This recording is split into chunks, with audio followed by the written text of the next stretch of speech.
Two students, same school, same teacher, same exam. One becomes a CEO, the other gives up on life. What made the difference? It wasn't talent, it wasn't luck, it was something far more powerful: the mindset. This is not just a story, it's a mirror, and maybe it's about you. In a small town in Ohio, two boys, Ethan and Logan, grew up sitting in the same classroom. They had similar grades, similar family backgrounds, and shared the same dream: to one day make something meaningful out of their lives. But life had other plans. When they graduated high school, both applied for the same business college. Both got rejected. Logan saw it as a dead end.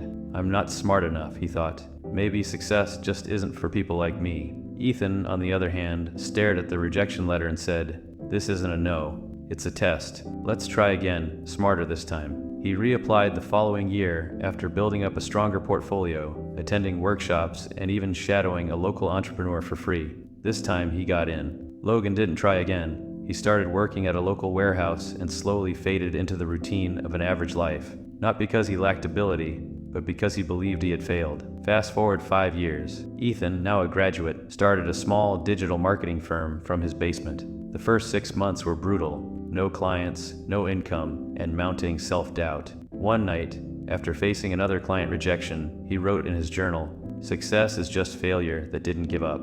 Meanwhile, Logan was still at the warehouse. By now, he didn't even think of applying for anything new. His mind had built walls around his potential, and he believed those walls were real. One day, their paths crossed again at a local community center reunion. Logan asked, "Man, how did you do it?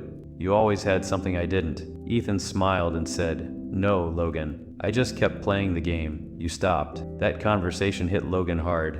On his way back home, he kept replaying those words, "I just kept playing the game." For the first time in years, he opened his laptop and searched online business courses. It was like a switch had flipped. Something inside him realized that failure was never the end, only a pause. Months went by. Logan began reading again. He signed up for evening courses. He began selling handcrafted tools online. The first year, almost no sales. The second year, 100 customers. The third, he left his warehouse job and opened his own workshop. The town now had two entrepreneurs, both once rejected, both once struggling, but both now successful, simply because they refused to let failure write their ending.